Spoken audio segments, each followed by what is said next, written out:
आज बढ़िया सहयोग है। दीक्षार्थी बहना आगे आ जाओ तुम लोग। दीक्षार्थी बहना का वो भैया एक आने वाले थे, वो ट्रेन मिस हो गई उनकी, लेट हो गए बहुत, तो वो उनके हिसाब से। तो आज जो आत्मा ने मुक्ति की झंखना है, मुक्ति पाने की जो कोशिश कर रहे हैं, उनका कॉन्सेप्ट क्या होना चाहिए। तो आज हम शुरुआत से ही वो कॉन्सेप्ट के साथ ही चलते हैं। सबकी आंखें बंद, स्थिर बैठना, आंखें बंद करना। यहाँ पर जो ट्यून चल रही है लोगों के लिए यहाँ जगह ही नहीं है। यहाँ जैसे वैसे बैठ जाएंगे, हेलीकॉप्टर में, प्लेन में भिखारी बैठेंगे क्या? ये जीन शासन है, यहाँ पर श्रेष्ठियों का शासन है। और यहाँ पर 12 साल तक छठ पारने आंबिल, छठ और आंबिल 12 साल तक किया। दीक्षा लेने के लिए घर वाले सम्मत नहीं हुए, दीक्षा नहीं मिलेगी। कैसे कैसे अंतराय आते। साधना करने के साथ साथ आपको एक छोटी सी भी साधना कर दे, आपका मन नहीं तैयार होता है। और जब वो चारित्र मोनिया टूटा, वापिस जन्म हुआ जम्बू कुमार के भव में, और जम्बू कुमार के भव में 8 कन्याएं, इसके माता पिता 8 2 16 24, उनके माता पिता 2 और 500 चोर, और खुद 563 23 के साथ, पूरी दीक्षा 527 के साथ। चारित्र मोनिया टूट गया, जम्बू कुमार उसी जीवन में भव में मोक्ष में गए। हमारा अज्ञान क्या, हमें स्वतंत्रता पानी है तो हमें वो मन बनाना ही होगा कि हम हमारे जीवन को सकारात्मक बनाएं। तो परमात्मा से प्रार्थना करते, आंखें बंद करें 5 मिनट के लिए, वो पश्चाताप के भाव में हम चले जाएं और वो भाव को लेके परमात्मा से प्रार्थना करें कि प्रभु हमें उस जीवन को जो हमने कभी जिया ही नहीं, हमारे मन में वो भाव कभी आए ही नहीं है, बस यही प्रार्थना है कि प्रभु वो दीक्षित होने के भाव आए और मेरा जीवन सफल हो जाए। 2 मिनट के लिए बैठ जाओ, आंखें बंद, सामने परमात्मा की स्मृति।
नहीं।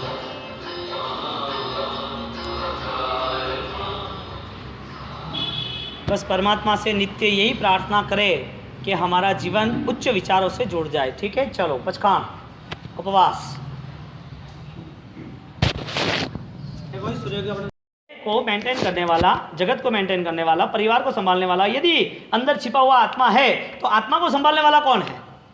यदि आत्मा को संभालने वाला इसमें छिपा हुआ उसका खुद का अध्यात्म है, जिसके दर्शन ज्ञान चारित्र त्रिवेणी संगम है, वो दर्शन ज्ञान चारित्र के नाते हम एक एक कॉन्सेप्ट क्लियर करें कि दर्शन क्या होता है, श्रद्धा क्या होती है, सदाचार क्या होता है, हमारा खुद का जो बिहेवियर है, जो कैरेक्टर है, उसमें हम कितने और परिशुद्ध हो सकते हैं। यदि ये हमारी सकारात्मक सोच रही तो हर पल उसका हर कदम उसके अध्यात्म के लिए, द्रव्यान योग के लिए बनेगा। और वो अध्यात्म जितना करीब होगा इतना वो परम शांति की उपलब्धि को पाएगा। जितना संकलेश होगा वो धर्म से दूर है, क्रियाओं से करीब हो उसका कोई मतलब नहीं। क्रियाओं के साथ रहने वाला यदि विचारों को नहीं सोच पाया तो, क्रिया के साथ जुड़ने वाला उसके जीवन में सही गलत क्या है यदि वो परख नहीं कर पाया तो, क्रिया के बाद भी उसकी मनस्थिति में ज़्यादा ही कर्मबंध, ज़्यादा ही संसार का लगाव है तो क्या? तो क्रिया का पूरा संसार, धर्म प्रवृत्ति के बाद क्रिया का पूरा संस्कार उसे साधक अवस्था का निर्माण में नहीं जाने देती। और साधक अवस्था के लिए उसके पास वो तैयारी होनी चाहिए जिसमें देह आज छूट जाता है तो छूटने दो, धर्म कभी नहीं छूटेगा। धर्म से मेरा नाता कभी नहीं छूटेगा। भव भव के लिए मेरा धर्म है। जय विराज सूत्र में देखा ना, भव भवे तुम चलनाणम। कल ही सब सूत्र खत्म हुए हमारे पुखरवर्ती सिद्धांत बुद्धांत तक के। तादेव दिज्ज वही सिद्धा सिद्धि मोदी संतु, ये किसकी डिमांड से? इस सूत्र के नाते हम परमात्मा के साथ यदि प्रार्थना कर रहे हैं तो प्रार्थना की जो पुकार है उसमें कितने कितने दबंग है हम परमात्मा के पास पहुंचने के पास। हमारी प्रार्थना क्या बनी? यदि मन संबंधी हमारे पास धर्म नहीं है, मन यदि हमारा कुछ स्वीकार नहीं रहा है तो शायद ऐसे बहुत सारे जीवन व्यतीत हो जाएंगे। अज्ञानता को पहचानना जरूरी है और शास्त्र में बहुत सारे दृष्टांत है जिन्हें अज्ञानता, अपने नेगेटिव पॉइंट्स, अपने अनाध्यात्मवाद, अध्यात्मवाद नहीं है अनाध्यात्मवाद है, ऐसे लोगों ने जब भी परखा तब भी परिवर्तन आया, जब भी परखा तब परिवर्तन आ गया।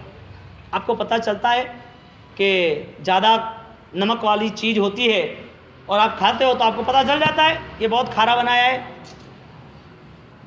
चरका होता है तो पता चल जाता है, कच्चा होता है तो भी पता चलता है। एक छोटी सी भी सेंस आपकी छोटे बिहेवियर में क्लियर हो जाती है, छोटी सी भी चीज़। अब घर के बाहर निकल तो आपको पता है ठंड शुरू हो गई है तो आप पूरा प्रोटेक्शन लेके चलते हो, जैकेट, शाल, मफलर, सब कुछ। क्यों? वजह क्या? अरे एक छोटी भी चीज़ आपको जैसे पता चलती है ऐसे भी आपकी क्लियर सेंस है कि छोटी भी टैबलेट लेंगे तो बुखार उतर जाएगा, छोटा भी ड्रेसिंग करेंगे तो ये जो भी दुखाव है, जो भी बिगाड़ है वो भी रेडी हो जाएगा। एक छोटी भी सेंस आपकी आपके देह के लिए यदि भोजन के लिए तैयार है, रहने के लिए तैयार है, खाने पीने के लिए, सब कुछ के लिए हमारा तुम्हारा मन तैयार हो जाता है तो जब भी धर्म करते तो हमारा मन क्या डिमांड करता है? धर्म की शुरुआत में हमारे मन ने क्या तय किया? यदि धर्म अध्यात्म की यदि एक उच्चतम सर्वश्रेष्ठ अवस्था है धर्म, तो वह धर्म इतना छोटा कि जो 1-2 घंटे में धर्म होने के बावजूद भी मन की शांति, मन की आनंद की अनुभूति वो ना मिले। धर्म तो यहाँ कहा है, प्रभु तारा मार्ग ना औरता, मृग जल ना भाग्य दी छोड़ाओ मारा स्वामी। ये जो ट्यून इसके लिए मैंने आपको बताई कि ये जो मृग जड़ है ना, ये संसार, वो भाग्य में, वो मेरे जीवन में जो लिखा हुआ है ना, वो मुझे नहीं चाहिए। संसार यानी क्या? दीक्षित होना यानी संसार छूट गया ना, साधु बनना यानी संसार छूट गया ना। साधु है वो संसारी है, तो जीव विचार में तो 2 जीव बताए, मुक्त और संसारी। और साधु है वो संसारी है कि मुक्त है? संसारी है लेकिन मुक्त अवस्था को पाने की कोशिश है, इसके लिए उसे संसारी नहीं कह सकते क्योंकि संसार के रंग अब छोड़ दिए उनने। ये 16 प्रकार के श्रृंगार थे, अब उनके लिए नहीं है।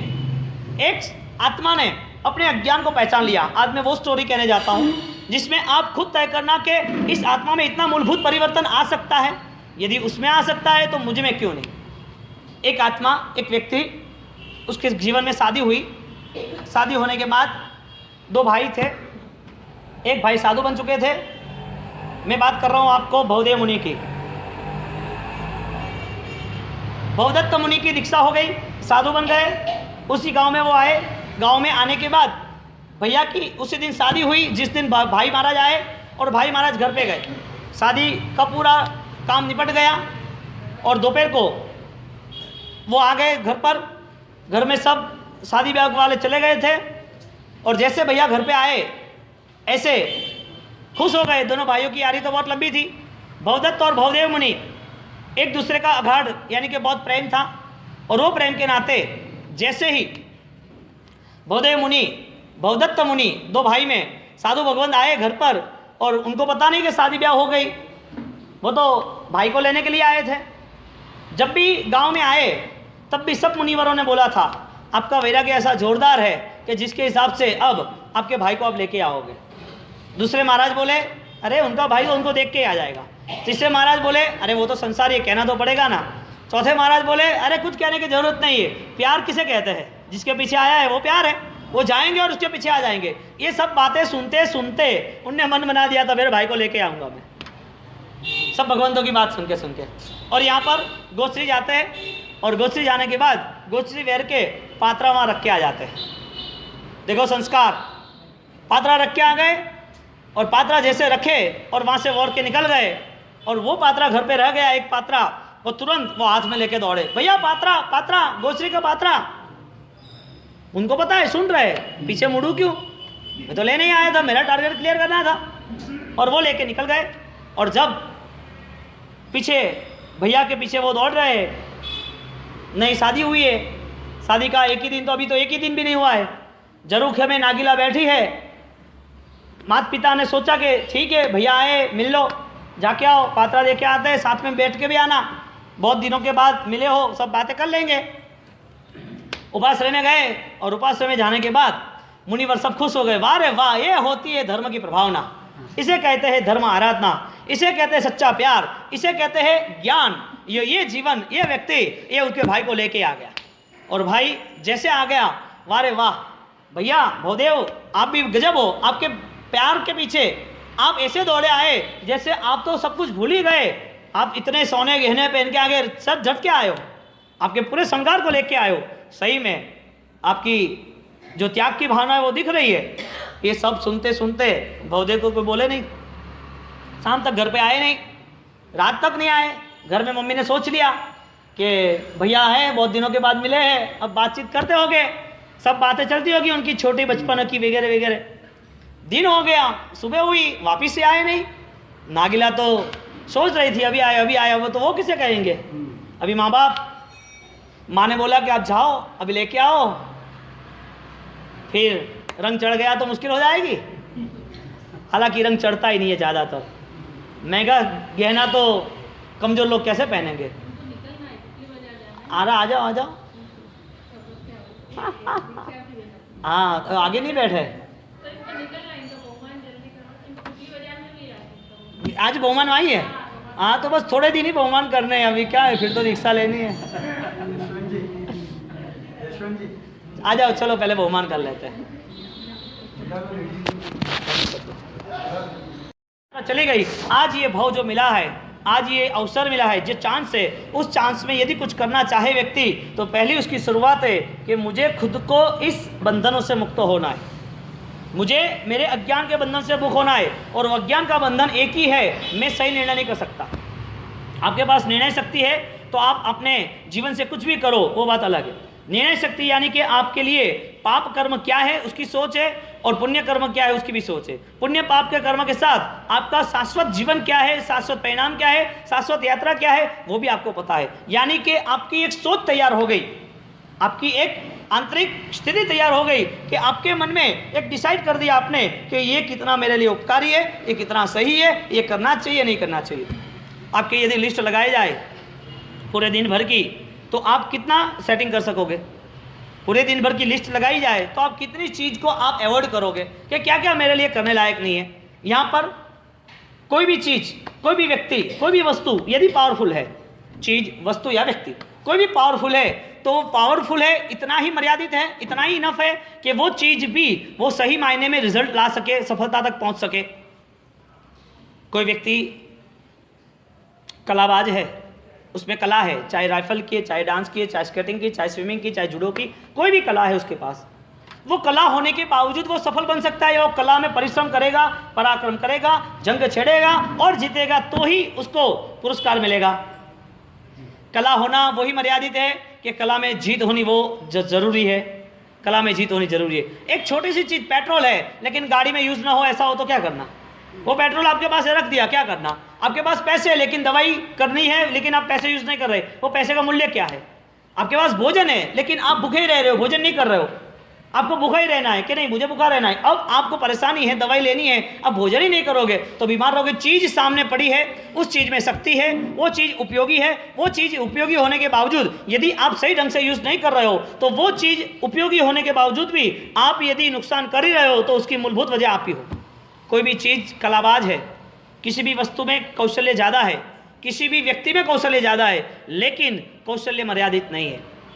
कौशल मर्यादित नहीं है। नाव है लेकिन वो नाव मिट्टी पे खड़ी है, क्या करनी? जानी चाहिए ना नदी में नाव, क्यों? तैरना है, इसके लिए।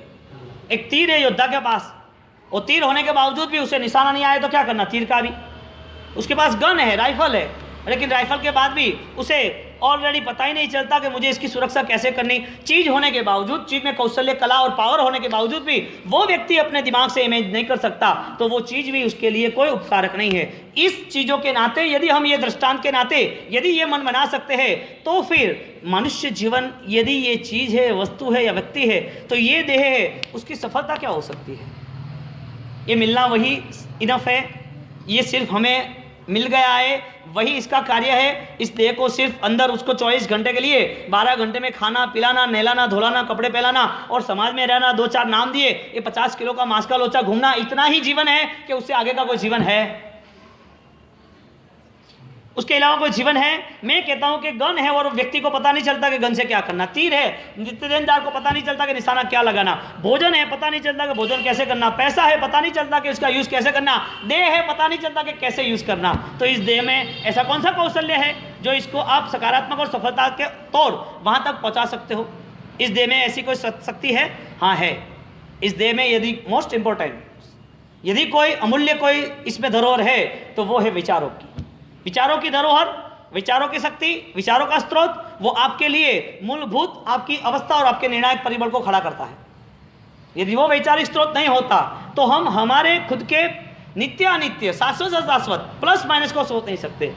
यदि मृत्यु हो जाए तो पराया था वो छिना गया, इसका मतलब ये हुआ मृत्यु का नाम, मृत्यु का विषय, मृत्यु की प्रक्रिया क्या होती है?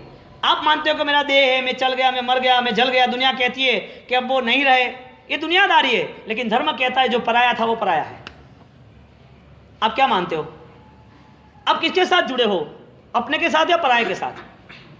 देह पराया है तो फिर आसपास में रहा हुआ कितना सारा पराया है। हमारे साथ जुड़े हुए हमारे परिवार, हमारे आसपास रहा धन दौलत, हमारे नाम ठाम शानो शौकत, परिवार, इसके साथ समाज, सब कुछ होने के बावजूद ये सब कुछ अपना ही है। कितनी मिथ्या भ्रमणा होगी। एक छोटा सा मच्छर आराम से आदमी को धार्मिक बना सकता है, एक छोटा सा पचखान आराम से धार्मिक बना सकता है, लेकिन उस पचखान में उसको अपना पराया क्या पता नहीं चलता। यदि उसे अपनापन अपनापन पता चलता उसको, तो वो अपनापन पता चलने के बाद वो खुद और आगे खोज में निकल जाता। अभी तो उन्होंने रास्ते खोजे, राजपन तो बाकी था, अभी तो उन्हें ताले खोले, राज वैभव तो और बाकी था, अभी तो सिर्फ उसको एक ही कला मिली है और वैराग्य की 16 कला तो बाकी है। छोटी सी पुण्याई के आधार पर हमें देह मिल गया और इस पुण्याई में हम रुक गए, आगे के राजपंथ पर कौन जाएगा? छोटी सी पुण्याई है जहां हमें आंख मिली, कान मिली, स्वतंत्रता मिली, अनुकूलता मिली, लेकिन ये सब गुलामी की जंजीरों से बंधी हुई है। इसका उपयोग क्या? उपयोग ना हो वो चीज़ चाहे सोने की भी हो, लेकिन एक दिन वो आपसे दूर हो जाएगी। यदि उपयोग कर लिया तो शायद उस चीज़ से आप कोई सकारात्मक फलश्रुति पाओगे। देह का उपयोग क्या हो सकता है? आप बोलोगे धर्म के लिए, तो मैं पूछूंगा मन का उपयोग क्या हो सकता है? आप बोलोगे धर्म के लिए, तो मैं पूछूंगा देह का उपयोग मन से हो रहा है? आप पूछोगे कोई जवाब नहीं आपके पास। आप ढूंढो, जवाब ढूंढो, देह का उपयोग क्या? आपकी नाशवंत का उपयोग क्या? अरे अभी कल की बात, परसों की बात, वो पुजारी जी के ससुर थे, वो आए यहाँ पर ट्रीटमेंट हुई, हो गए, वहाँ से राजगढ़ गए, बीच में मर गए गाड़ी में। वो तो अभी खत्म नहीं हुआ, बाद में यहाँ एक दूसरा पुजारी था, वो भोजन करता था, बैठे बैठे मर गया भाई। ये यहाँ है। अरे बहुत सारी घटना होती है, ये हमें क्या लेना देना, बात ये है। घटनाओं से हम कहाँ परिचित है, हमें कहाँ असर होती है? हम अनकॉन्शियस माइंड है, सुपर कॉन्शियस तो है नहीं। हमें वो घटना होने के बाद हमें वो पता होना चाहिए कि आत्मा की स्वतंत्रता क्या होनी चाहिए। यदि इस आत्मा को कहीं जाना ही है तो वो क्या लेके जाएगा, यदि कुछ पराया है तो क्या है, यदि छीना जा रहा है तो वो कौन छीन रहा है। यदि ये सब सोच बनेगी तो हमें पता चलेगा। आपको एक छोटा सा एग्जांपल दूं कि हमारे यहाँ शालिभद्र मुनि हो गए, यानी कि शालिभद्र जी ने सब त्याग किया, तो उसकी मूलभूत वजह क्या थी? त्याग करने की मूलभूत वजह क्या थी शालिभद्र जी की? हाँ,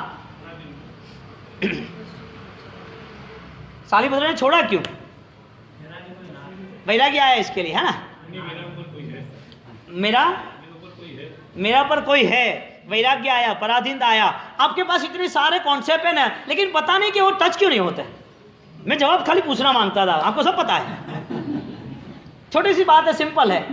आपको यदि ये पता ही था कि शालिभद्र ने ये कॉन्सेप्ट क्लियर किया ही है, तो क्या इतनी रिद्धि संपत्ति के बाद भी उसे सुखचैन नहीं मिला जो सुखचैन धर्म की रियलिटी में था?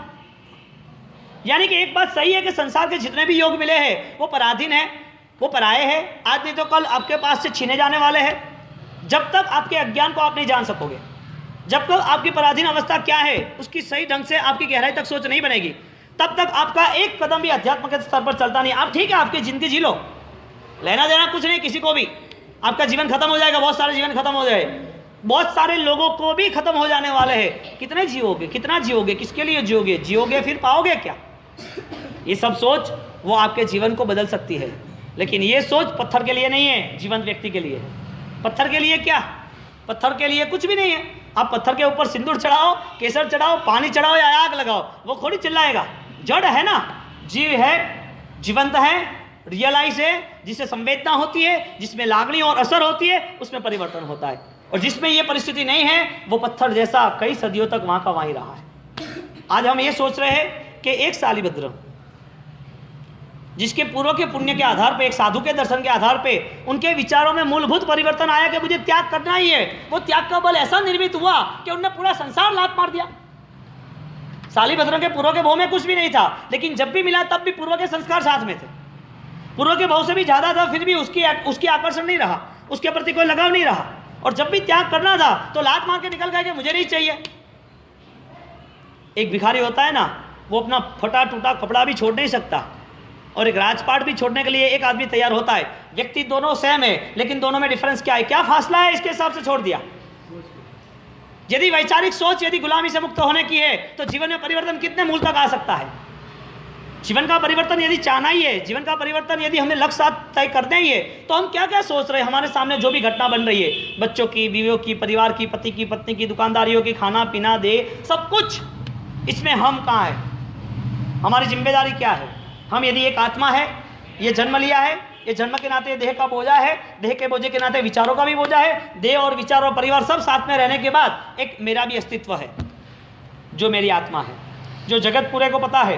पूरा जगत इस देह को छोड़ के जाने वाला है, ये देह यहाँ रहने वाला है। ये देह को मेंटेन कौन कर रहा है? यदि कोई आत्मा मेंटेन कर रहा है तो वो आत्मा को मेंटेन करना वाला कौन? यदि धर्म के साथ है तो वो पहला कदम। यहाँ पर बैठाया, बेटा नागिला, तूने सब कुछ सुन ही लिया है। पिताजी, आपकी जो परिस्थिति है वही मेरी परिस्थिति है, आपने जो स्वीकारा वो मुझे स्वीकारना है। मुझे कोई दुख नहीं है, मुझे कोई दुख नहीं है। वो जब भी आएंगे मेरे मुनिवर, आपके जैसे मुनिवर है, मेरे वैसे मुनिवर है, वो मेरे जीवन में शायद मैं अकेली रहती और मेरे साथ जुड़ जाते और पूरे जिन शासन के साथ जुड़े हैं। वो मेरे पति न बन सके, मेरे कंत न बन सके, लेकिन जिन शासन के संत तो बन गए। आनंद है मुझे और कुछ नहीं सोचना है। मैं आपकी सेवा करूंगी, मैं आई रहूंगी। अरे बेटी, अभी तो तेरी उम्र है, तो दूसरा घर बसा दे, क्या मतलब है? इधर रुकने का कोई मतलब नहीं है, ये संभव ही नहीं है। मुझे आनंद है कि मेरे पतिवर मुनिवर है, मुझे आनंद है कि मेरे जीवन में एक अच्छे पात्र की मुझे खोज थी और वो मिल गए। अब तक तो मैं ये सोचता था, मैं सोचती थी कि जीवन व्यतीत करना पड़ेगा, लेकिन अब तो मुझे आनंद है कि अभी तो मैं पूरा जीवन शाश्वत की ओर व्यतीत करूँगा। वो आएंगे, जरूर आएंगे। बहुदेव मन मा विचारता हो वाला, संयम खाड़ानी धार लाल रे, क्यारे जबुने मलु एहने हो वाला, मारा मन माना गीला नो रंग लाल रे, नवली नागिला मने सांभरे हो वाला, नवली नागिला मने सांभरे। पूज्य आचार्य भगवान ने ये स्तवना बनाई है, सज्जाएं बनाई है, आपने शायद सुनी होगी कभी चातुर्मास में। और ये सज्जाए के पीछे नागिला वो सोच रही है कि मेरे मुनिवर आएंगे, और भवदेव वो सोच रहा है कि कहाँ में फंस गया, अज्ञान गया है। देखो 12 साल तक वो भैया के पास रहे, अद्भुत क्रिया की, अद्भुत धर्म का पालन किया, और ऐसा पालन किया कि चारों ओर उनके चारित्र, उनके धर्म की सुवास, चारों ओर लोगों ने गीत गाए, जबरदस्त। इन्हें ऐसा चारित्र का पालन है, ऐसी आराधना है, लेकिन उसका अज्ञान उसे कर्म बंध की ओर ले जा रहा था। क्रिया की यहाँ कोई भी स्थिति नहीं है, क्रिया यहाँ कोई मायने नहीं रख रही है। विचार की ही श्रृंखला यहाँ सर्वश्रेष्ठ और सर्व हिस्सा जीवन का और अध्यात्म का है।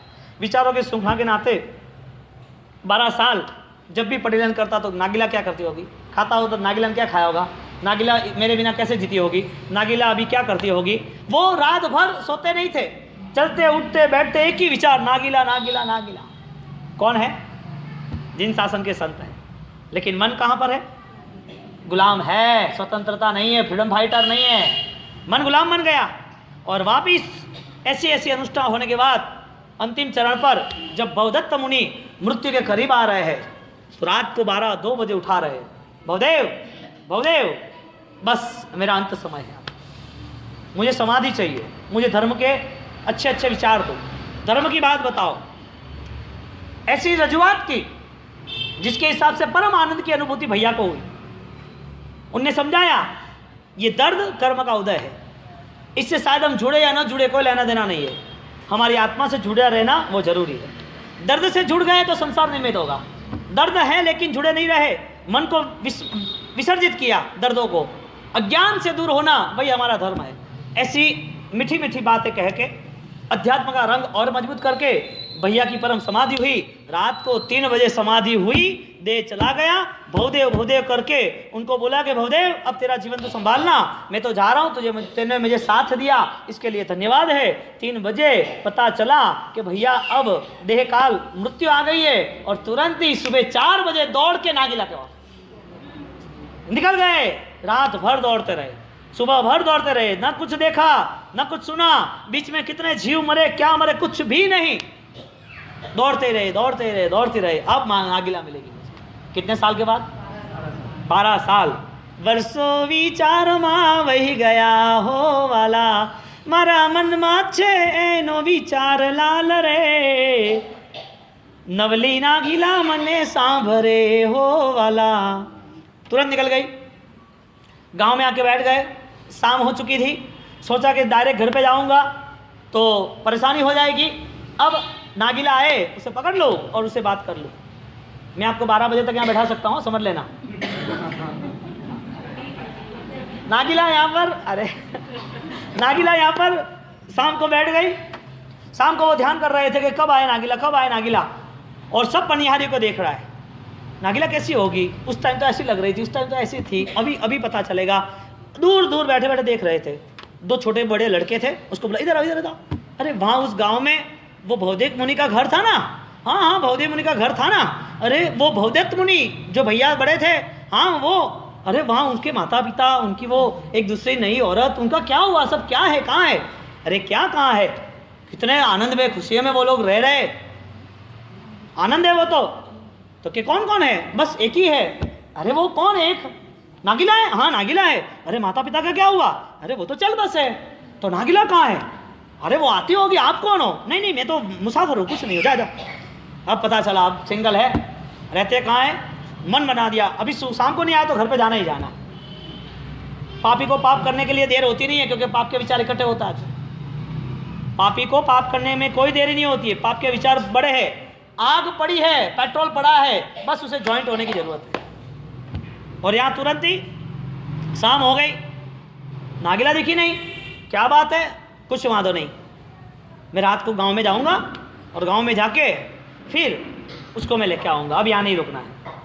शाम हो गई, रात को सो गए, और वो रात को गांव के चौराहे पर, गांव के बॉर्डर पर सोने के बाद वो सोच रहे थे कि अभी गांव में जाऊं लेकिन पकड़ा जाऊंगा तो, मैं आया दोपहर को तो आया हूँ, सुबह आके चली गई होगी तो सुबह ही मिल लूँगा, अच्छी बात है, नहीं जाना गाँव में। ऐसा मन बना के वापस मॉर्निंग के लिए वेट करने लगे, सुबह इंतज़ार करने लगे। और सुबह जैसे जैसे जैसे जैसे वो वहाँ चलता रहा, देखता रहा, नागीला किसको पूछूं, नागीला है, तू नागीला है, तू नागीला है, लेकिन फंस गए तो नहीं पूछना। उसने वहाँ पर सब लोग जाते आते थे, लेकिन पूछना जरूरी है, कब तक इंतजार। एक औरत को बुलाया, पानी भर के जा रही थी, उसका आया, इधर आ, खड़ी रहे। अरे कि वहाँ गांव में एक घर था, जिनकी शादी हुई थी, जिनका भैया उनके साथ नहीं था, पता है उसका क्या हुआ, भवदत्त का, भवदेव का। तो क्या, हाँ वो तो दीक्षा ले ली उनने, तो साधु बन गए, कितना अच्छा जीवन जी रहे, चारों ओर से अच्छे समाज आ रहा है, अच्छी बात है, कोई बाधा नहीं, कोई दिक्कत नहीं। अच्छा आइए बताओ कि उसकी पत्नी का क्या हुआ, उसकी पत्नी कौन है, कहाँ है या नहीं है, क्या करती है। तो के उसकी पत्नी तो है, लेकिन आप कौन हो। तो के बस मैं तो उनकी जानकारी के लिए कह रहा हूँ, मैं तो दूर दूर का संबंधी हूँ, तो यहाँ सब जानकारी लेने के लिए आया था इसके लिए। लेकिन आप तो कभी देखा ही नहीं उनके संबंधियों के नाते, यहाँ गांव में कभी नहीं देखे इतने सालों में। नहीं कि हम तो दूर से आए हैं ना, अभी कोई छानबीन करनी थी इसके लिए देखा है।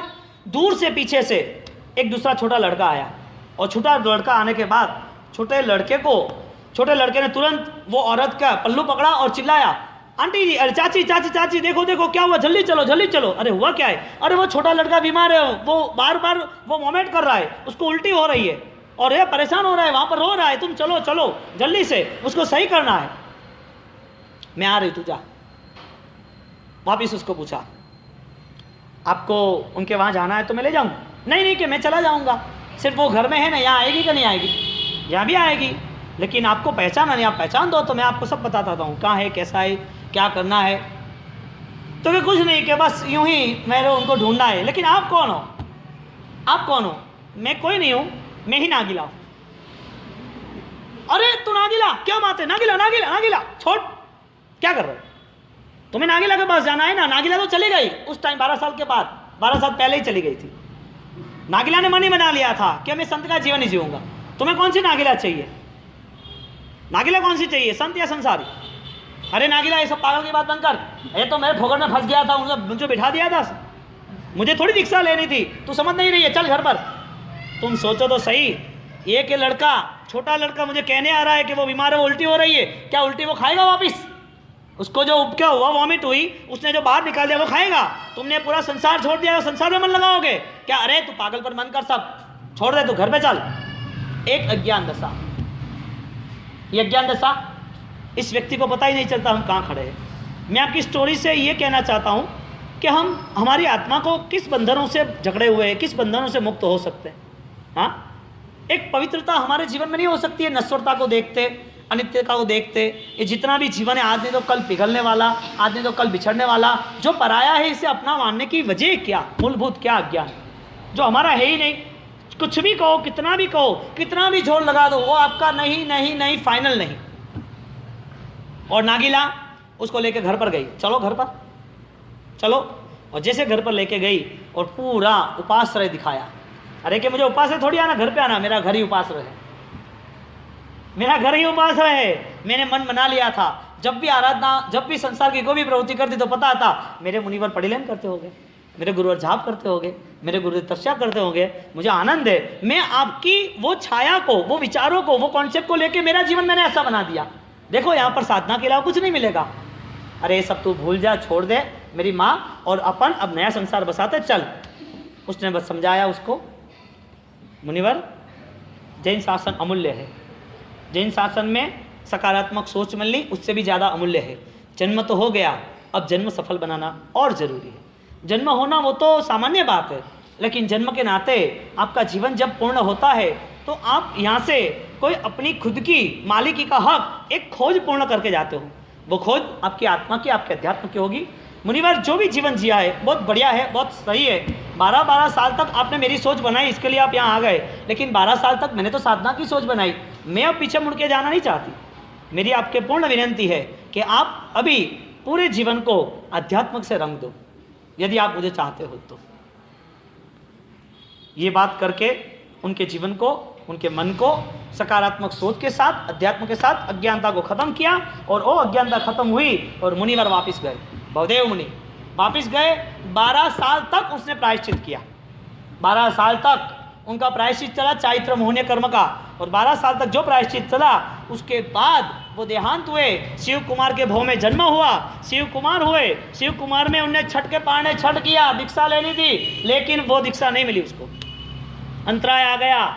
आपको लेनी भी है ना तो भी आपकी ताकत नहीं है। बोलो, आप किसी ने तैयार मन बनाया कि मुझे दीक्षा लेनी है, साल भर के बाद मन बनाओ, देखो कैसी कैसी प्रॉब्लम सामने आ जाती है। ताकत ही नहीं है साधना के लिए। कोई कमजोर व्यक्ति, कोई अपुण्य, जो कमजोर ही है, पुण्य जिसका कम है, वो आदमी यहाँ आ ही नहीं सकता। जिन शासन यहाँ पर श्रेष्ठ पुण्य आगे निकलता गया, आत्मा की यात्रा इतनी लंबी हो गई कि इस आत्मा ने हर वक्त गुलामी की। एक अवसर ऐसा नहीं आया जिसमें वो अपनी स्थिति को दयनीय न कह सके। एक अवसर, एक समय, एक भी परिस्थिति ऐसी नहीं आई जिसमें उसने गुलामी न की हो। आज हमारी बात यह हो रही है कि एक यदि सेना भी यदि फाइट करती है, वो सेना फाइट करने के साथ यदि वो मरने के लिए भी तैयार है, तो उनका लक्ष्य क्या होता है? वो सिर्फ अपने को अवार्ड चाहिए इसके लिए कि राष्ट्र की सुरक्षा इसके लिए, राष्ट्र की सुरक्षा के लिए यदि वो अपना पूरा जीवन और पूरा अस्तित्व खत्म करने के लिए तैयार हो सकता है, तो वो राष्ट्र की सुरक्षा का लक्ष्य वाला व्यक्ति भी, चाहे छोटा हो या बड़ा हो, लेकिन वो व्यक्ति मरता नहीं है, वो इतिहास के पन्नों में शहीद हो जाता है। शहीद होना यानी अमर होना, और व्यक्ति शहीद होना कम पसंद करेगा, क्योंकि जब तक जहाँ तक लक्ष्य तय नहीं होगा और वो भी लक्ष्य सक्रिय और सकारात्मक और सफल नहीं होगा, तब तक उसका लक्ष्य उसे भटकाएगा। तो व्यक्ति जीवन यदि जीता है, जीवन में कई सारे पहलू उसके सामने आते हैं, हर परिस्थितियों के साथ उसे रहना है, तो उसके पास यदि कोई लक्ष्य होना आवश्यक है और वो लक्ष्य है सिर्फ और सिर्फ अध्यात्म का होता है, तो अध्यात्म के नाते उनके अनंत काल के अंतर्गत कई यात्राएं चली गई, उसके साथ साथ ये जो अवसर आया था वो अवसर ही मूल्यवान था। तो आज हमारा विषय है फ्रीडम फाइटर, यानी स्वतंत्र सेनानी। एक सैनिक, इसको यदि हम आंखों के सामने रखें कि उस सैनिक के पास कितनी बड़ी गन, कितने सारे सामान, वो भी उसको कहाँ खाना पीना, रहना रुकना, कैसे भयभीत रहना, ये सब होने के बावजूद, ये देह का कष्ट हुआ, इसके बाद भी उसके पास विथ प्लानिंग के साथ वर्क, इसके पास पूरा कार्य जो है वो कार्य सुरक्षा के लिए उसकी सजाग अवस्था होनी जरूरी है।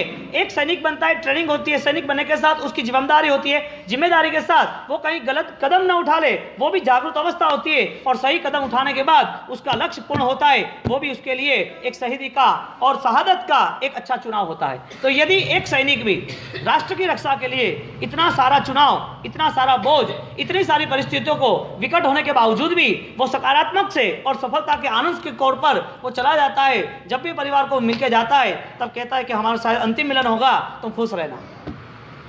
एक परिवार को छोड़ने की तैयारी के साथ राष्ट्र प्रेम इतना जग जाता है कि जब भी उसके हाथ पैर कटते या गोलियां भी लगती है तब भी वो दुखी नहीं होता, क्योंकि वो शहीद होता है।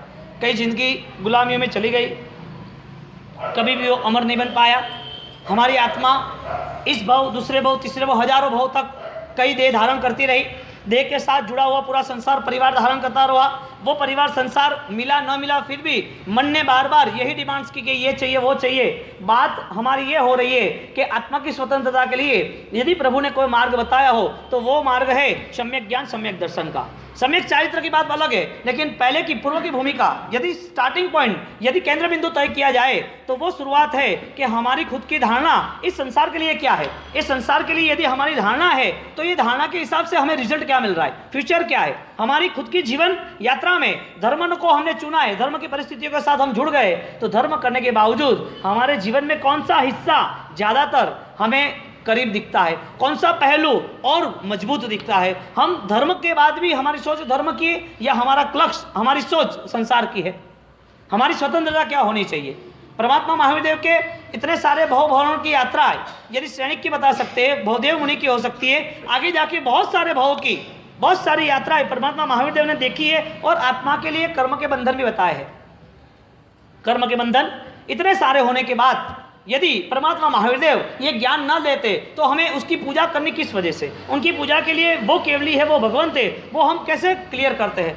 यदि उनने अपने जीवन को, अपने आत्मा को और देखने के बाद ये पूरे कष्ट के साथ वो जुड़ गए, और कष्ट में भी यदि उनको अपने जीवन की पूरी उत्तरदायित्वता, अपने जीवन का पूरा लक्ष्य उनको पता ही था, तो प्रभु महावीर के जीवन से लक्ष्य नहीं था, उसका लक्ष्य पूर्व के भाव से, नैसार के भाव से था। यानी कि सर्वप्रथम उनने कदम उठाया मुझे सम्यक ज्ञान और सम्यक दर्शन की प्राप्ति के लिए। तो सम्यक ज्ञान उनको सही जगह पर लेके जा रहा है, और सम्यक ज्ञान नहीं होगा तो शायद एक छोटा मच्छर भी आपको धार्मिक बना देगा। सम्यक ज्ञान नहीं होगा तो शायद एक छोटी सी कंबल भी आपको धार्मिक बना देगी। सम्यक ज्ञान नहीं होगा तो छोटा बचकान भी आपको धार्मिक बना देगा। हे बचकान छोटा, मच्छर ने काट लिया तो आपने काउसप पे ध्यान कर दिया, मच्छर ने काटा है काटने दो। क्यों? किसने काटा? किधर काटा? देह को काटा कि आत्मा को काटा? और देह को काटा और सहन किया तो किसने सहन किया? देह ने सहन किया, यानी कि आत्माओं के भाव में वो समता आ गई। उसने वो ठंड सहन की, वो भूख दुख सहन किया, वो कष्ट के लोग जितने भी थे वो सब सहन करने के नाते वो धार्मिक बन गया। धार्मिक बनने की यदि व्याख्या देह से होती है तो वो बहुत सिंपल है और ये सौदा मंजूर है क्योंकि सस्ता है। धार्मिक होने के नाते ये सौदा सस्ता है क्योंकि धार्मिक होने के नाते मूलभूत वैचारिक परिवर्तन की यहाँ पर परमात्मा ने डिमांड बताई है कि जब तक पूर्व के भाव को नहीं देखेंगे तब तक भविष्य के भाव की चिंता होगी आपको। भविष्य के भाव को आप तय नहीं कर पाओगे और भविष्य के भाव की जो भी चिंता है उसमें नया कुछ भी नहीं है। यहाँ जो चिंता पाल रहे थे, यहाँ जो परेशानियाँ थी उसका सॉल्यूशन ला रहे थे, यहाँ पर जो भी आपको सुख चाहिए थे वही यात्रा आगे की चली। हमें आत्मज्ञान के लिए हमारा कोई पुरुषार्थ नहीं रहा। एक मच्छर आदमी को धार्मिक बना सकता है, एक मच्छर आदमी को धार्मिक बना सकता है, आराम से बना सकता है क्योंकि काउसक में बैठा है, आराम से कष्ट सहन कर रहे, आने दो, मच्छर काटने दो, कोई प्रॉब्लम नहीं। एक आराम से एक बैठ का चरवला कटराष्ट्रा मुहपत्ती उसको आराम से एक सामयिक में ला सकता है। एक सामयिक धर्म है, एक छोटा बचकान धर्म है, एक 1.5 महीने के 24 धर्म है, एक परमात्मा की पूजा वो धर्म है। केसर से धर्म हो जाता तो ये मोक्ष सस्ता उपलब्ध हो जाता। इस मोक्ष के लिए इतना सस्ता सौदा कभी ज्ञानी ने नहीं बताया और ये सस्ता सौदा यदि होता ही तो ये सौदा सबको मंजूर है क्योंकि उसमें कोई कष्ट नहीं है, परिवर्तन तो है ही नहीं, परिवर्तन के लिए तैयारी भी नहीं है। परिवर्तन की यदि तैयारी होती तो वो परिवर्तन उसका मूलभूत होता, वो परिवर्तन लक्ष्य के साथ होता और वो परिवर्तन के साथ उसके जीवन में फलश्रुति भी होती। तो यहाँ पर जब हम स्वतंत्र बनना चाहते हैं तो स्वतंत्र हम कैसे बनना चाहते हैं, हमें क्या चाहिए जिसके हिसाब से हम स्वतंत्र, हमें गुलामी पसंद नहीं है जिसके लिए हम मेहनत कर रहे हैं। हमें एक कौन सी परेशानी और पीड़ा है?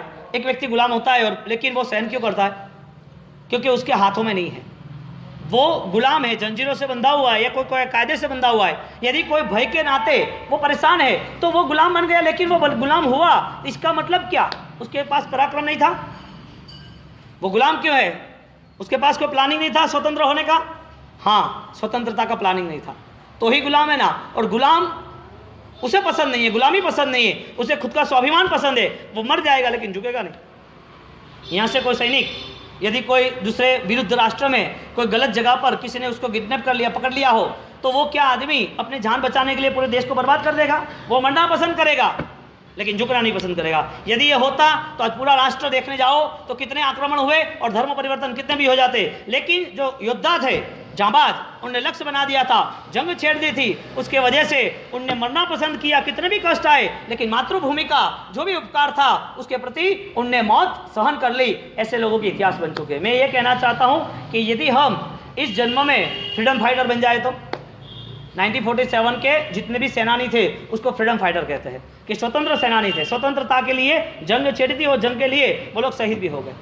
यदि हम वो सेनानी बन सकते तो फिर आपको पहले तो गुलाम बनना पड़ेगा अंग्रेजों का। अंग्रेजों का गुलाम बनने के बाद वापस युद्ध की ट्रेनिंग लेनी पड़ेगी, युद्ध की ट्रेनिंग के बाद जंग छेड़नी पड़ेगी, जंग छेड़ने के बाद जान देने की तैयारी होगी, वो बलिदान के नाते आप स्वतंत्र सेनानी बनोगे। तो फिर क्या करना? गुलामी बनना है, वापिस अंग्रेज को बुलाना पड़ेगा तो गुलाम बनोगे, गुलाम बनोगे तो सेनानी बनोगे। यानी कि आपके पास कॉन्सेप्ट है, स्वतंत्र सेनानी बनना है कि नहीं बनना है, फ्रीडम फाइटर बनना है कि नहीं बनना है। यहाँ ज्ञानियों ने बताया फ्रीडम फाइटर आप 1947 नहीं, अनंत काल पीछे चले जाओ। अनंत काल में जिस तरह से हमारी आत्मा ने जहाँ जहाँ जो अज्ञानता के वश जो दुख सहन किए हैं, वो अज्ञानता के वश बार बार हम मिसगाइड हुए, वो मिसगाइड वजह से हमने बार बार कमजोर डिसीजन लिए, हमारा निर्णायक परिबल नहीं था और वो गलत निर्णय के नाते, गलत शिक्षाओं के नाते और गलत कार्यों के नाते हमने बार बार इस आत्मा को दुर्गति में ले गए। कर्म का इतना बल ही नहीं है कि जो आपको फंसा दे, आपको खत्म कर दे। आप कौन हो? कर्म बलवान है ऐसा आप मान ही रहे हो तो आप यहाँ क्यों बैठे हो? आपके पास कोई पॉजिटिव था, इसके लिए ये सब चल रहा है।